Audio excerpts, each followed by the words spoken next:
सहनाववतु सहनौ भुनक्तु सह वीर्यं करवावहै तेजस्विनावधीतमस्तु मा विद्विषावहैः। ॐ शान्ति शान्ति शान्तिः। Last time in the series of talks, I said about the samadhi states, Savitarka, Nirvitarka, Savichara, Nirvichara, which Patanjali described. Let me make it clear one more time that this point, that all these thoughts, all these ideas that were there in the Sanatana Dharma ever since the creation started, almost like 20,000 years, that in the recent finding that people say that this culture existed, this dharma existed, and a lot of these ideas are also recorded in the kind of books that were there from the earlier times, which is supposed to be Vedas and various other texts. Only the credit that goes to Patanjali, extraordinary wonderful work that he has done, is to codify or clarify all these ideas that are there in the form of the journey from outside to inside, and chitta is something in between, and then how we can cross step by step towards the Swarupa. Chitta, it is supposed to be the mind stuff, roughly translated. On one side of it is the matter, on the other side is the consciousness or the self or the Atman. And our journey is to see that how we make this possible to go deep inside. This is the idea. And that all these states exist is the one that Patanjali is giving us. Beauty is that he nicely codified, and the words that he used in codifying in this form of sutras is all something which is even today applicable, or more it was applicable those days when Patanjali put it together. There is nothing like mystification Patanjali has done in the whole process. So in this stages of samadhi, that means to say stages where the mind can go deeper and deeper and peaceful states are existing within us, we talked about various things. That now we come to a level where it is called as, he said that there is sabija samadhi, that means there is a bija form that is there. I don't know how much one is in a position to catch that bija, but let me make it much more clear. What we see what we see outside is the tip of the iceberg. And what is there inside, hidden, is something which is extraordinary. That's what is the way this description says. All the while that what we have discussed, when we look at all these things, one thing is that human being is at three different levels perceived. At one level is what others look at us. Others see us. Others see us with their own sensory organs, but not only that, their own perception curtain that they have, through that they see. That's one level of seeing, and it's very, very superficial level. It's so superficial level that you know that you are not that. There are many times that you are much different from that. Like people say, are you angry? No, I'm never angry. Are you depressed? No. But then people say, but then you look depressed, or you look something different. So therefore, basically what they look is something what you are deep inside. But then what happens is that very often we get caught up in what the others say about us. It can be all right, small little simple comments that we also encourage them. Take it seriously, saying that, yeah, your dress is not all right, or maybe that you're exhausted, so sit down. These are all few things that we can take seriously, what others observe about us, and then work accordingly. That is fine, because that they're well wishes to see that what we can do much better way, And that's what they suggest. That's important. But if you start looking at ourselves from what the other's point of view, that means we are not even going deeper than our skin. They're just outside level, the world. We are not even coming out of the world. This is what is the idea that we get engaged in the world. When we say that you become worldly, that means what the others make comment, and we take it so seriously, and we get caught up in that kind of a thing. 100 people might say that your talk is fine, but one person might say that, look, rubbish talk. We take that one particular reference, what you said, and then we feel miserable, we feel depressed, and we get affected by that. We know very well that we have given the talk very clearly. I'm satisfied with the way that I've given the talk, but then we make such a great important about the what others pursue. So that means to say, this world we are more and more interacting will make us to see that we are answerable to the world outside, and we really think that what we are about the world outside. That's why this persona in French language, it's very simple. It is the makeup that we make. So makeup is what the people see, and we go by the makeup, and we are just do not even go beyond the skin deep. So that is one thing that we need to understand ourselves, that look, I am not what the others say, but I am deep inside. Not only that, there are some people sometimes they may be able to look at somebody and they do not look at from the skin deep level, but they can look at somebody deeper, much deeper than that. So, like a girl from Turkey, she used to say that, Raghuramji, when I hear your talk, many talks that I hear, it is like collection of the ideas from various books he gotten together and then put them together in the order. Yes, a lot of hard work that he put behind in collecting all those data. But then when you speak, I feel that it is coming from some inner experience. Not everybody can see it. Somebody could see it. Not even that person knew that I have spent so much time in the field of yoga, meditating, or whatever it is. But then that person could feel that that is it's not that the superficial talk that I'm giving, but it is something which is coming from the experience. Several people commented that way. So that shows that some people have a ability to go deep inside and then look at more realistic picture that is there, which we know. So therefore, we are at level where not that what the world pursues, but we are something which is deeper. It is maybe in the form of our thought, it may be in the form of our intellect. So therefore, that we try to argue that this is what is a stage of vitarka and vichara. They are deep states. That's why he says that they are the states of samadhi, samadhana state of mind. And therewith we have those things available. The and we argue because that we pursue, we know that what we know others do not know, may not know about it, therefore that they keep giving. And then we compare with that and all those things that we see, vitarka. Similarly, we have vichara, we have the thoughts that are there already within us. All these things are the second layer that we know. But then behind all these things, when you cross, that's why he says, Patanjali says, Savitarka, Nirvitarka, Savichara, Nirvichara. When both these things that you cross, then what happens is that you have what is called as a peaceful state of mind, or an inner state of mind, and which is supposed to be Sabija Samadhi. That means to say it is in the form of seed, bija. So this bija is such an extraordinary degree of your reality, and from that reality, all these things which are manifesting outside depend. And that reality is so deep that your features match with 10 generations, and you are yourself as a human being, which is an evolved species.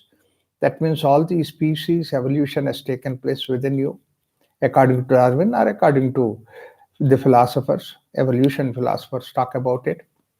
And not only that, If you had carried certain talents from the previous life, all that is in the form of seed. When you come up and then all those things manifest, we see all that is there at the seedal form. And this seed, as I said, it goes right from the beginning of the creation, because the evolution has taken place. You are a process of that evolution. When I say you, that means you are the consciousness, and you have acquired all these things over a period of time, carried with you in the form of seed. And out of that seed, manifestation takes place. So that means to say how deep that you are, how wealthy that you are at the deep source of information in the form of subtle world.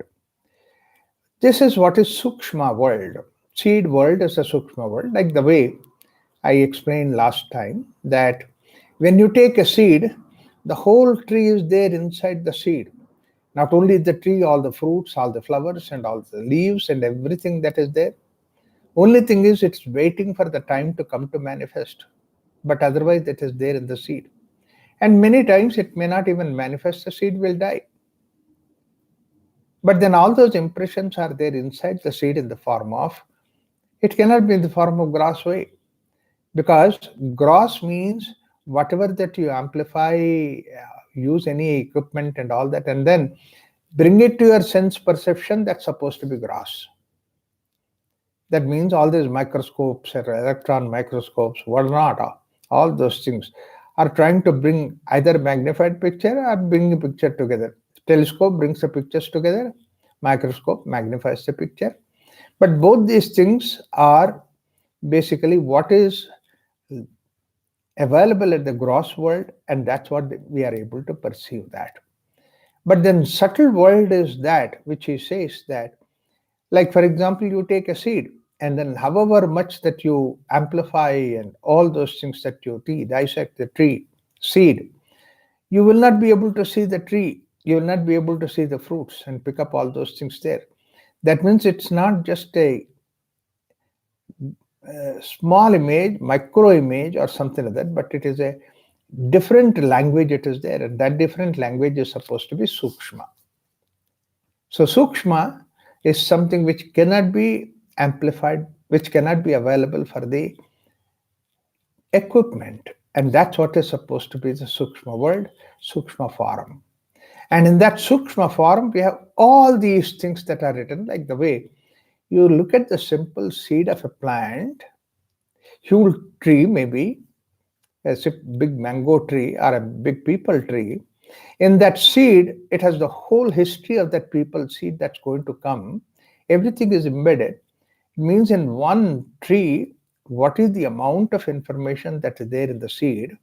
If you look at like that, more evolved species or more acquired species like human being, how much he must be having in his seed form. So his seed must be very, very potential. Therefore, that he has huge journey that is there inside, huge thing. And given an opportunity, it can manifest, like the way that the seed has all all that information that is there in the form of subtle world. And then the moment that a proper ambience is there, then you see that the seed sprouts and the plant comes out. Seed itself does not know what is there behind it. And the seed only sees that I am dying. But then that seed bringing out all that is there hidden behind in the form of subtle world into the reality.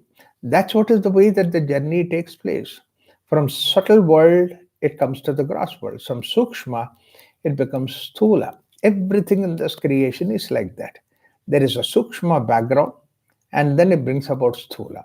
And the Sukshma is supposed to be the Sabija Samadhi. Bija means the seed aspect of it, and seed has all that it is there in written in that. But then in the seed, there is also good, there is also bad. There are also thorn, there are also flowers. So all those things are there in the seed, but we really do not know that how much of each of these things will manifest. There are some plants who only bring out only the thorns. They are supposed to be thorny bushes. That's what is there in their seed. Whereas some, they have seeds, and also in seeds have the thorns and also flowers, like the rose flower. So there are various things that are there, come to the manifestation. Bija, Sabija Samadhi. But then beyond that, when we go to the causal state. So sthula, sukshma, and karana, gross, subtle, and the causal. So therefore, this subtle world itself is such a huge world. Bija world is huge world. So therefore, that we need to cross that seed world to go to the Swarupa. This is what is the spiritual journey that we need to make. And that's what Patanjali has given. And all these Puranas, everything that they have talked about, the journey like that. But sages are those, spiritual seekers are those who have taken this journey very seriously. They did not stop in between. They crossed even the seed form and then memory that is there in the seed form, and then went beyond that so that they go to the glimpse of the what is the real Atman. But this itself, going into the seed form itself, is something which is extraordinary.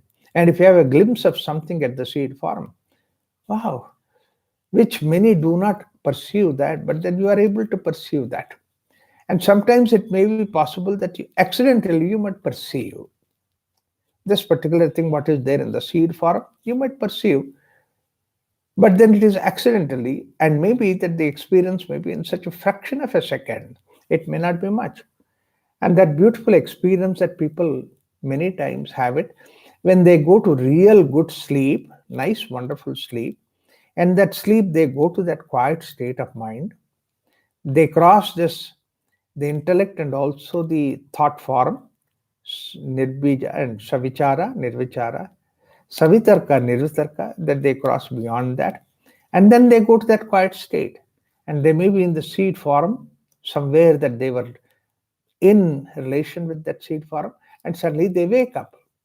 And when they wake up, they do not wake up like ordinary people coming from the simple sleep or a slumber state, but they wake up from that glimpse of seedal form that is there inside, and then they come out of it. And therefore, that they have an impression, they have also the knowledge of something which is in the seed form, which has not yet manifested. So, but then when they come out into the real world outside, whatever that experience that they had, which may be in the future, which may be about the past, but then when they come up to the wakeful state, that experience does not match with the real world outside. Therefore, that there is a struggle in your being to match with the world outside because you want to come back to the world fully. It takes few seconds, maybe some fraction of a minute, and then quickly you come back to the real world. But then though you come back to the real world, that you have memory of something what you have seen in the subtle world. It has not yet manifestation, but it has a possibility to manifest. So you come with that particular experience of that state, but that experience is so deeply at the background, but you can't say anything about that experience because that it does not match with the reality that's there outside. But then what happens as the time passes, that your time moves ahead and all that, suddenly you come across a feeling, you start feeling that, yes, this is what I have seen. Maybe another 15 days later, 1 month later, something like that. Oh, earlier itself that I know about this, I had this experience, I have seen, and many times people even describe after this will happen, these are the persons who are there. I knew that this is what is going to happen. You very clearly see that. And that you knew, but then did you not stop it? Yes, we can't stop it. It's there in our experience, but we cannot stop that experience to not to occur, not to happen. So therefore, what happens is that this is what our people called it as deja vu experience. A deja vu experience is where your mind somehow in the quiet state transcended the state of logic, transcended the state of previous impressions and all that, go to a subtler state in play in time and space, and then suddenly you are in experience of something, and then you come out of it, and then that At that point of time, when you come out of it, you may not recognize because it does not relate to the world in front of you. But then, as the world proceeds further, then you see that these things that happen, you knew it, but then you don't have a control. So that's what is deja vu experience, and many people had this kind of an experience. Many people reported that. So these subtle states of experience are there possible once in a while, but then these seem to be not in our control. They are not in our control. But then yoga says that when a yogi practices yoga, Patanjali gives us, when he goes to the samadhi and then when he goes deeper and deeper, then he is in touch with that state which is supposed to be deep behind the manifest world, his own manifest world, and he is in touch with that state which is behind this. So that is where Patanjali extraordinarily develops various ideas, with great clarity that he prescribes all those things. Just to tell an idea that what I said earlier is time barrier, and then you cross that time barrier here and now. You cross that, and then you go to a time state, space, where something happened. You recollect. What I said is about the future, that you reach to that future and see that it happened. Many times you also have the experience of that past, but it's such a small little glimpse that suddenly it starts influencing your mind. Then it looks like very intuitively you start feeling that a murder has taken place, but he is not the murderer. He is wrongly implicated. Somebody else is a murderer. And that's why people say that. Like, for example, yeah, all the police work and all the law enforcement and all those things, they try to work all those things and say a person is supposed to be guilty. Yeah, but then you start feeling not because that we are influenced by any external things like the way religion, this and that, or maybe your association with that person, or maybe whatever that you heard about that person. Forget about all those things, but you start feeling that, yeah, he may not be the murderer. He may be a nice person. And that what is the argument for you? What is the logic behind it? Do you have any experience? Did you see anybody? We say that no, that's my gut feeling. That gut feeling is that feeling that I really sincerely came across. But only thing is that I don't have any realistic explanation about that. This is what is gut feeling. And many times that gut feeling becomes the reality. After a lot of investigation, they find out that this person is not the person who is murdered. Somebody else murdered it, and then they find out, and then they punish him, and this person is freed. So we feel at that time very satisfied, relieved, because others may not have that experience of a gut feeling, but you had that experience. Therefore, you feel that relief once it is found, it is selected that this person is not the guilty person. Like that, several things that may be there. Similarly, there are fight that's going on between two individuals, and suddenly that you feel that there is no reason to fight because somewhere deep inside you have touched that experience where seem to be that things are not that way what you are thinking about, but it is in a different way. All these experiences are human experiences. All these experiences are common experiences. It is there in the people. But only thing is that these experiences are not so frequent, very rare. I don't know how many people, how many times that they have this experience of deja vu. But then they would definitely have it. But then there is another feeling, another thing also that is there. Like many times people, this is much more common. That's what people see that and say that, yeah, this person seemed to be very good by very appearance itself. A lady who came to our center and then she from some Scandinavian country. First time she listened to my talk and then she said, after that lunchtime when we met, she said, Raghuram, I liked your talk very much. I said, and I was really impressed by the talk. I said, yes, because I keep traveling all over the world and my language is polished in such a way that everybody can easily understand compared to the others in this particular campus. Maybe that's the reason why that you felt my talk is good. I'm glad about that and thank you about that compliment. She said, no, no, don't misguide me. It's not a question of language.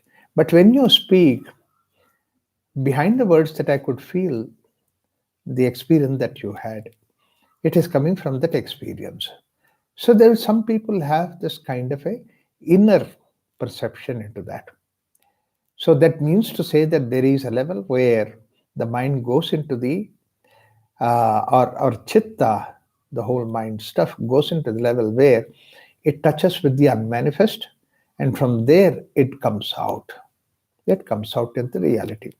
Huge lot of subtle world is there. And we also, according to Mandukya Upanishad, what we perceive through the senses, ekona vimshati mukaha, is the gross world. But then he says that you also have this ekona vimshati mukaha, pravivikta bhuku. That's what is the subtle world. He calls it as dream world. Jagarita sthanaha is the gross world. Swapna sthana, he calls it as swapna. Swapna is roughly translated as a dream, but Swapna means basically the subtle world. Why we take it as a subtle world, Sukshma world, is that the Swapna is a reality for you. Swapna is something which really happened for you. But only thing is that you can never put the Swapna or the dream into the perceptive world outside. You can never translate that into the material world outside, because material world stops at vichara and vitarka and vichara.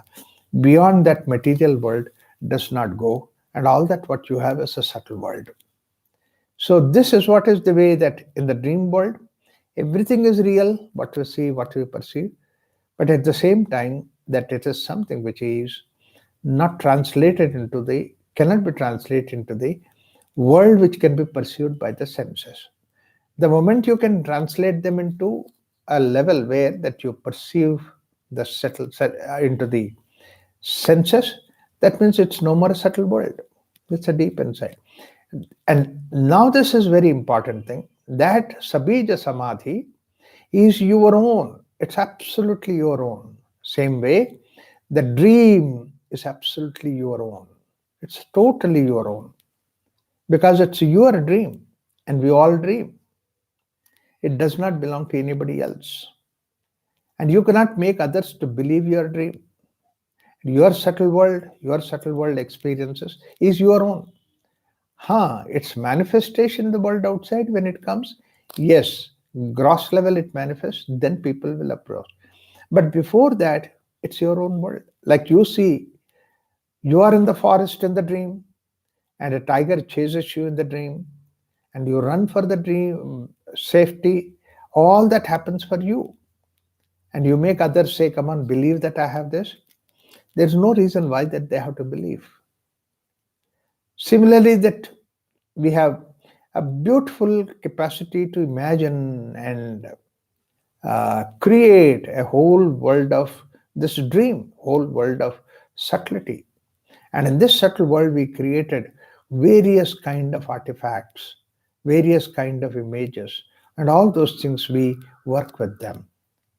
And basically, the idea is to see that it makes, like for example, a dream happened, it makes a sense for you, in the sense that I see a frightening dream.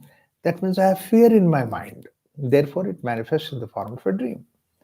I have a desire very strongly, I'm pursuing it, and that desire manifests in the form of my dream world.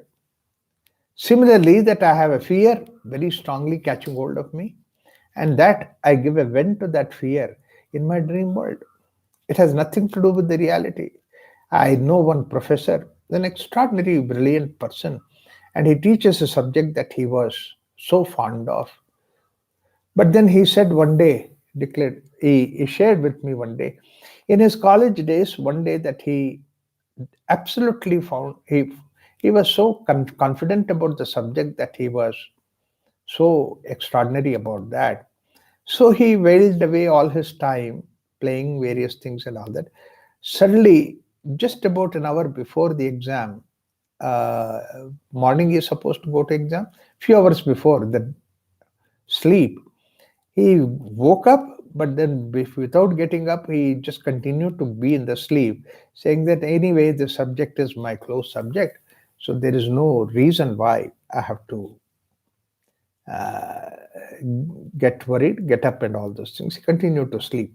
In that sleep, probably that he was suppressing his fear that he might fail in that exam, and therefore that he had a dream at that point of time where the answer book question paper is given to him. He's in the examination hall. He saw the answer, got the answer book, but then when he looked at the question paper, it looks like that he knew nothing of this question paper. And with a shudder of fear, he just got up sweating. Mother asked, "Why are you sweating?" He said, "I failed in this exam." "No, no, no. You will never fail in this exam. Get up and go ahead." And then, of course, later on, he passed the exam. But that fear was so strong in him, that impact of that subtle world was so strong in him, that later on he became a professor of that subject. He was teaching that subject. In spite of it, the same dream recurs in his mind. That means somewhere deep inside that image was there with him. We carry that subtle world. So, like that, in the subtle world, we carry all these impressions in the form of dream, our own fear. And along with that fear, we also create our own gods who we surrender ourselves. It's our own purely. So, therefore, the subtle world belongs to purely ourselves. Pravivikta bhugo. It's an inner being, inner experience that we have. I can't ask others to believe in that. In the subtle world that I have here, and then I have one God image story which might have such a great appeal to me that I use that God to save my fear in that subtle world. It's my own instrument. Like, for example, when all the vehicles, when they go up on the hills in India, the ghat road, that means to say complicated roads that they have to go, hill roads, the vehicle has chances of tripping, and then road is very narrow. So all those things are there. Naturally, any expert driver also has a fear. So therefore, when you go to those places, you can see that at the foothill, before you take up that road, there's always a temple. And generally, it's a Hanuman temple, because Hanuman is supposed to be somebody who takes care of all your hurdles. Or if it belongs to a particular local huge temple place, and that god's image is there. Like, for example, you go to some god like Katyayani, and then you can find a Katyayani temple at the foothills. And then invariably, very sincerely, I don't know whether when the driver goes to any other temple will have that sincerity, but that temple, when he goes to that, and then he keeps couple of incense there, burn them, and then puts a light and bows in front of it with all the sincerity he does, because it's his own faith. And this kind of thing that is there, Hanumanji or Ganesh or Katyayani and all that, they are there in India. You don't find in the other countries. But the other countries, they have their own ways of expressing their subtle world. But in this country, that we have such a great imagination in that subtle world, that we created so many gods. We created our relationship with so many gods in so many different ways. Once we created so many gods, we established relationship between them. The mother god, father god, and the child god. Not one child god, several children god. Like that, we have created the whole home for them, the gods. We did not just left them like that. It's a very, very beautiful, fertile place, India, where all these things, so much that our stretch of imagination can go beautifully, that we make in even the animals talk, the birds talk, birds do their work. But the idea of doing all these things is that to convey the message. The message is important.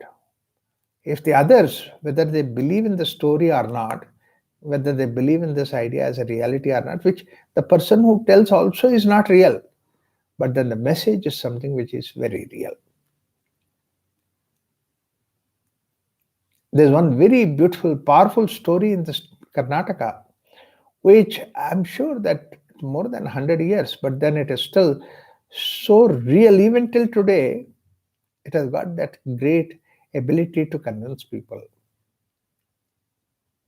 And that's what is about the truth. A cow, a tiger attacks the cow, and because after all, the cow is hungry, I mean, tiger is hungry, and then cow is the food, jumps, and all the other cows are gone, and this cow gets caught up. She says, I want to eat you. And then cow says that I have a little child at home. I feed him, and he will be waiting for me. You can take feed on me, but then he will be hungry. So let me go and feed him first, and then hand him over to the other cows. They will take care of it.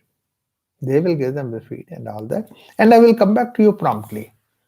And this tiger said, I don't believe you because there's a wonderful escape for you. And then he says that, look, there's no way I can convince you, I can give an argument. Only one thing is that, please, I'm very, very sincere about my intention. I will come back. Normally, no tiger can excuse, but then this tiger, for one time, he said, okay, you can go.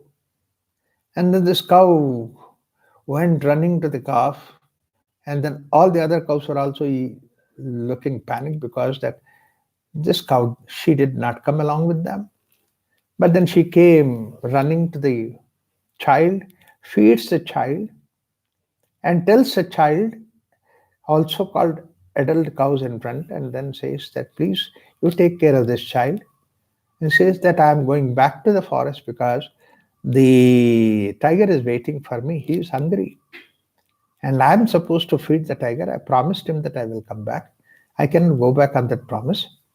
He says that the truth is my mother, truth is my father. Truth is our mother, truth is our father. That's paramount of all those things. And for you, yeah, you might miss me, I know very well.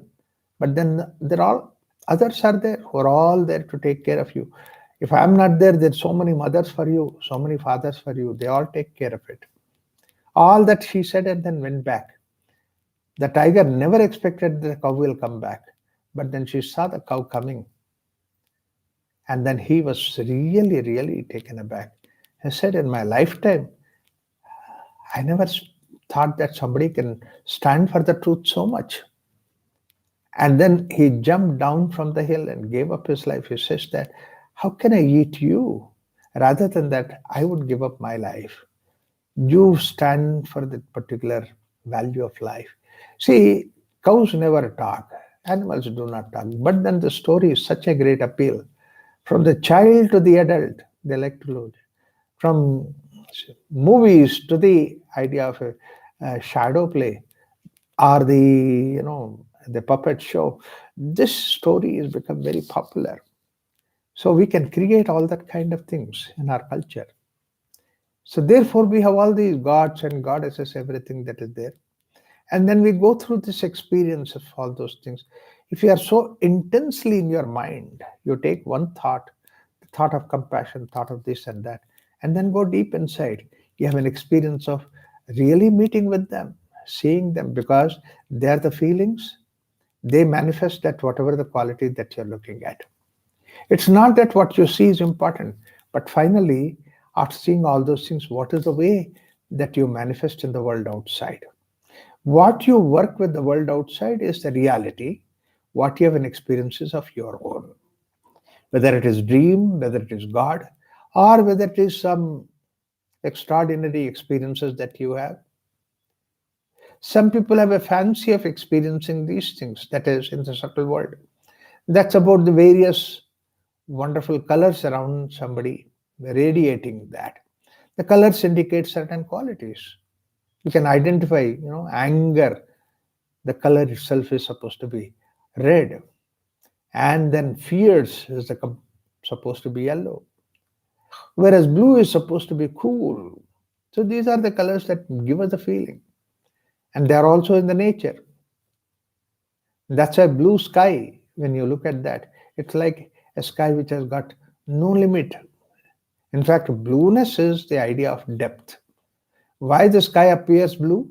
Because it has no limit there. Therefore, it appears blue. So, blue color represents the death. So, therefore, these colors also have an idea that various ideas are given in that. Like, for example, Krishna is supposed to be blue, Rama is supposed to be blue, Nila Megha Shyama. That is the way description goes on. Not that somebody is blue really, can't be blue, but then the idea is that he has depth in him. This is what we experience within us. So, like that, we have such an extraordinary degree of where imagination and stretch, all those things that we created, various gods and goddesses, and then given various qualities, portfolios. It's a whole lot of a different world, that different set of world that you can see. That world is a bigger world than this world. So you go into that state and you perceive that, or may not perceive that, but then you feel that way. So these are all supposed to be very personal. It cannot be for the general world. So gross world, what you are in the gross world makes to others a sense. Whatever that's there in the subtle world is purely your own, but you have in subtle world something that you contemplate on that can make you manifest those qualities outside. But that contemplation goes to a level where it almost appears like that you are seeing the reality there. It is more real than what you see outside. This is what Ramakrishna Paramahamsa, when Naren confronts him and questions, saying that, have you seen God? And Ramakrishna replies to Naren saying that, yes, I've seen God. And he did not stop there, because the question desperately Naren was trying to find out solution after answer. Has anybody seen God? And whoever he met with, he always used to get an answer saying that God is omnipotent, God is omnipresent, God is omniscient. But all that answers were looking like bookish answers. They were not like somebody's experience to bring out that answer. So therefore, that he used to be not satisfied with all those answers. He continued to be in that state of inquiry, severe. He was almost like suffocated with that question, has anybody seen God? At that moment, he goes to Ramakrishna Paramahamsa. And he also, see, what happens is after meeting some 50 odd people who give this kind of an answer, negative answer, or not positive answer, the same thing that you feel when you go to this old man also, I mean, not really old, but then he's staying in the temple priest. What can he answer? But because the teacher said, therefore he came running to the teacher, that saint, that priest, Ramakrishna. And he knocks on the door. Ramakrishna opened the door. Dakshineshwar Kali temple in Kolkata. And then he says that, are you Thakur, are you Ramakrishna? He said, yes, this is Thakur, this is Ramakrishna. Peacefully he replied. And Naren, next question is, have you seen God? Thakur immediately replies that, come on, sit down, have some water. Don't be in a hurry. You are not going to run away. You come all the way from Calcutta. Stay. It's not only one question, that he has several questions. We can discuss. But have some water, take something to drink, eat. Because a long distance that you came running, and I know that you came by running, you're tired. But then this man was so desperate to find an answer, immediately jumps in again and asks, have you seen God? Desperately. That question has that desperation behind it. When third time that Thakur faces that question, he replies in 3 sentences, beautiful sentences. The first sentence he said is, yes, I've seen God. This is such an extraordinary, wonderful statement for Naren, because he was again expecting an answer saying that, yes, God is omnipotent, God is omniscient, and all that. Nothing like that. So direct affirmative answer. For a question, have you seen God?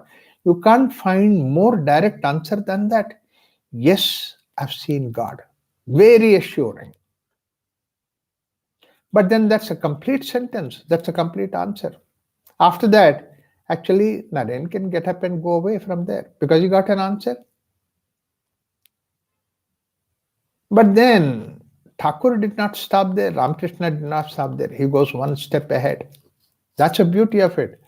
What can be in addition to this sentence? Yes, I have seen God as an answer to the question, have you seen God? What else can be there? How much?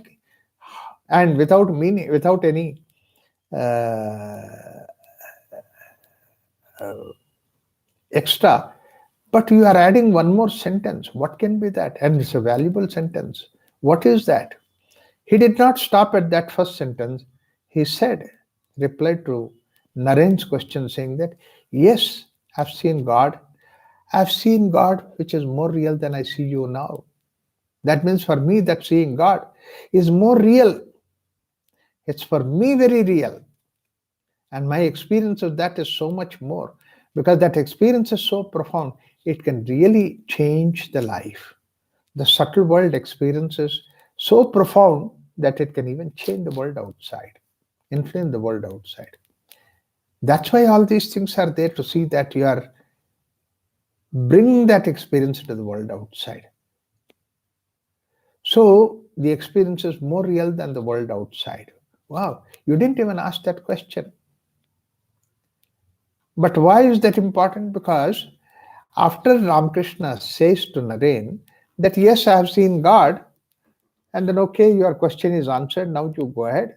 You walk a distance from that Dakshineshwar, suddenly you remember, and then come back to him and say, have you seen God in the reality, or in the dream, or in imagination, or under the influence of some alcoholic drugs or something like that? So there is possibilities. I've seen God, all right, but then the possibilities are so many. Therefore, without even asking that kind of a question, that Ramakrishna clarifies, saying that I've seen God more real than I see you now. That means to say, if anything is a dream, seeing you is a dream. But for me, seeing God is not a dream, it's reality. So that realistic experience is there for people.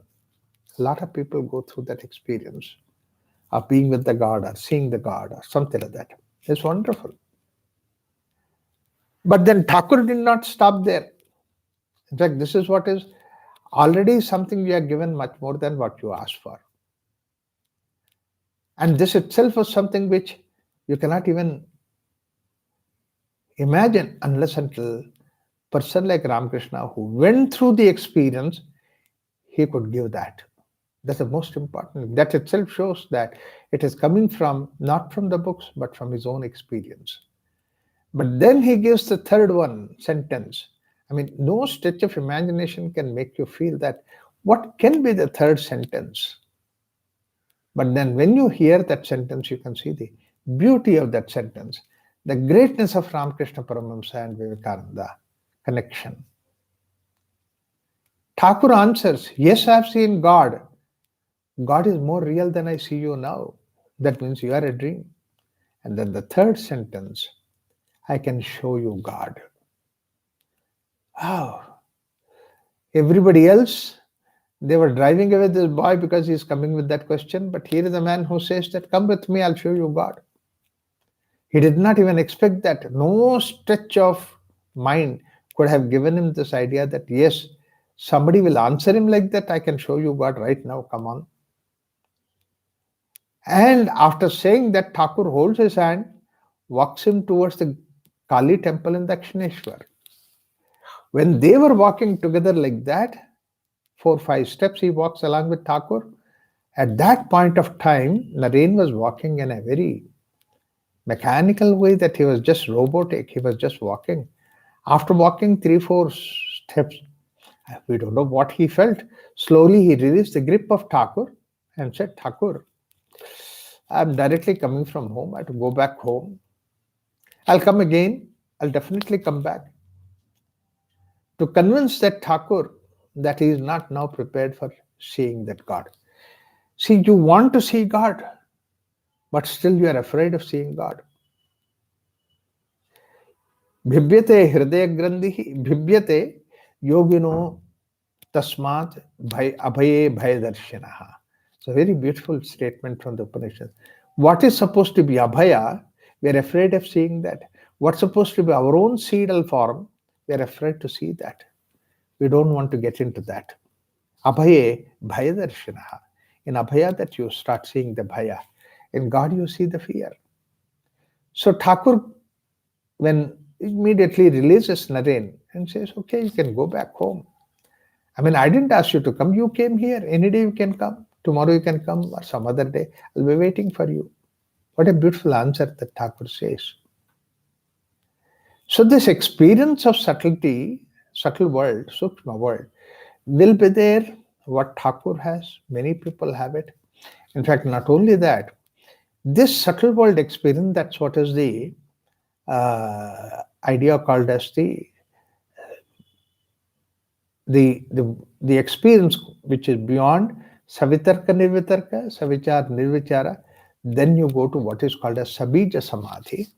And sabija samadhi itself is something very explosive, extraordinary. And particularly somebody goes into that stage, he feels that he has really been in touch with the God. So many people, many times during the meditation or something like that, they go through the experiences. Generally, it's a observation from the people who are sadhakas. They say that normally what happens is that when you are sitting for meditation, see, you first of all you sat down for doing meditation. That means you have an agenda for sitting for meditation. So during that time that you don't get any kind of an experience. But suddenly, when you come out of finish the meditation, that means all the agendas drop. At that point of time, suddenly that you go through various experiences. This is a general statement of sincere sadhakas that they have the experiences, but not during meditation. But then when they come out of meditation, that's when that they have these experiences. And that experiences often it's transcending the gross world and then go to the subtle world. Gross world includes your intellect, your mind, and your thoughts, that is solidified thoughts. All those things are left behind, and then you have an experience. And that's a profound experience. When I say mind, intellect, and thoughts, all those things are set aside.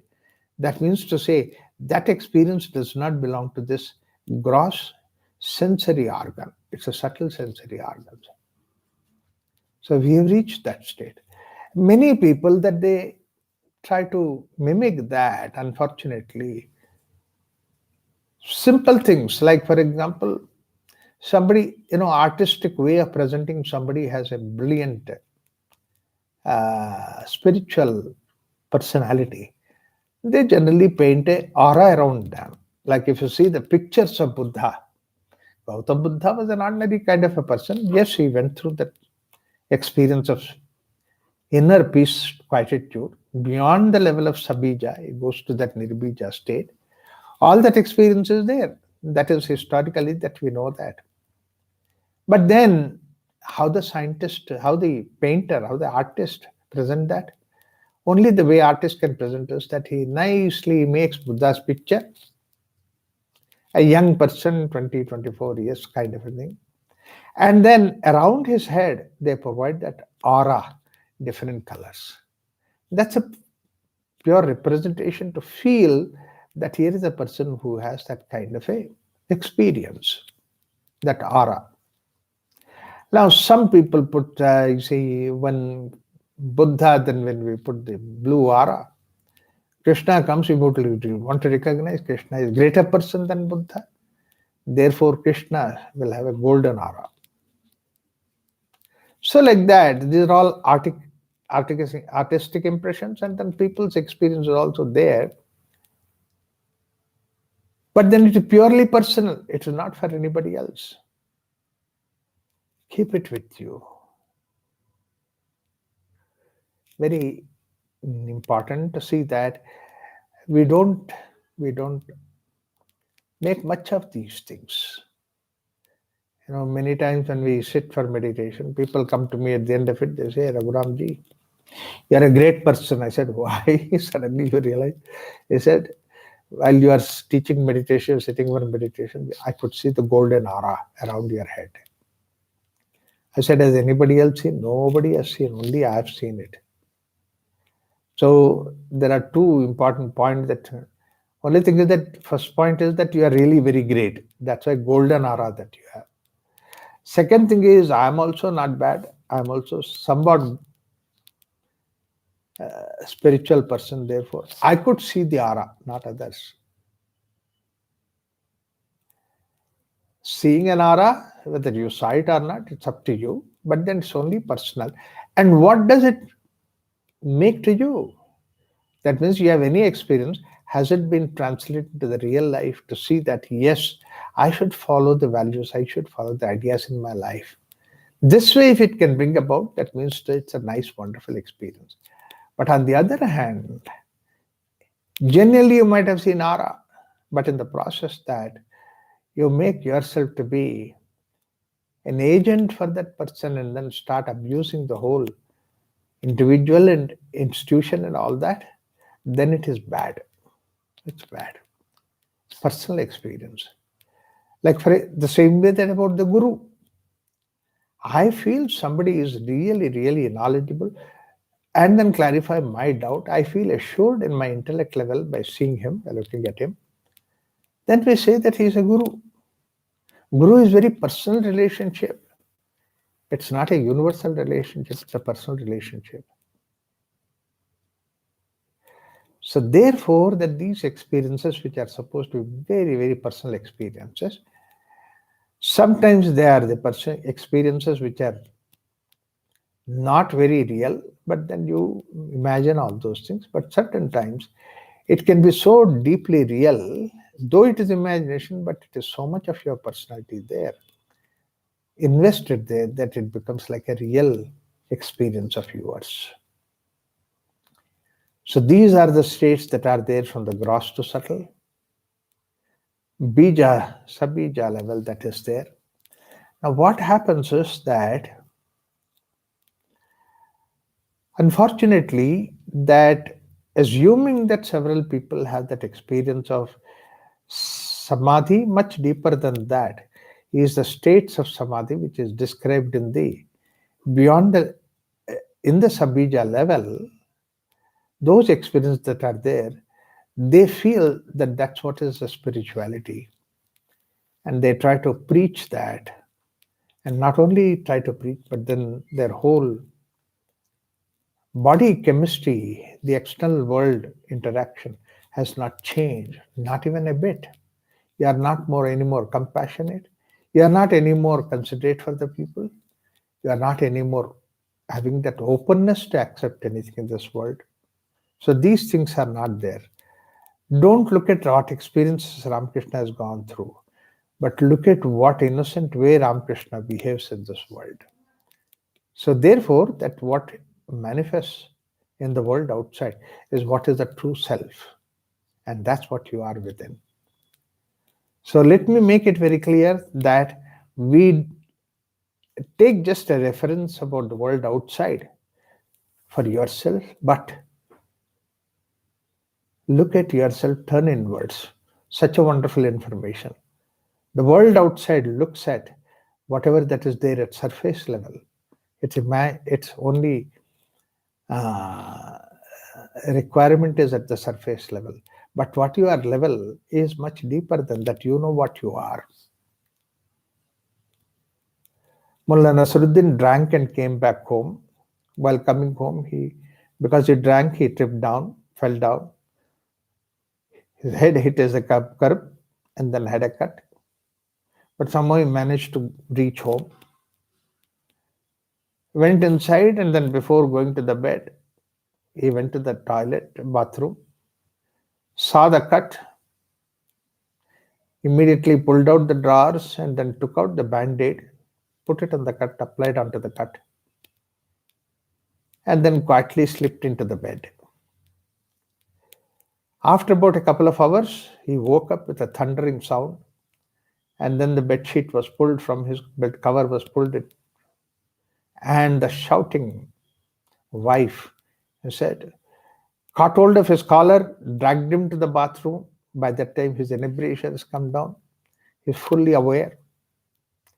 And then he asked Mullah to look at the mirror. Who spoiled my mirror? And Mullah now looked at that band-aid. He did not put on his face, but he put it on the image that is there on the mirror. That means mirror is your reference, not your face. The injury was there on your face, but you put the band-aid on the mirror. Why it happened? Because you are inebriated. And this is the message. Whenever we take the world for our reference, that means you are not conscious, you are not aware, you are unconscious. You are in a state of intoxication. Yeah. In anger, you are intoxicated. In jealousy, you are intoxicated. Particularly in ego, you are intoxicated. At that time, the world becomes your reference, not you. Mirror becomes your reference, not your face. Let's apply the band-aid on our face. So this way, turn inwards, then your reference is what is there at the Sabija Samadhi, Bija level, at the deep inside that you are, and then come out of it.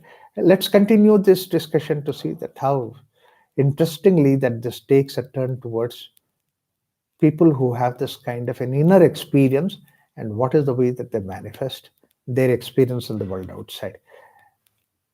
Thank you so much. We'll stop it here. Om Shanti Shanti Shanti.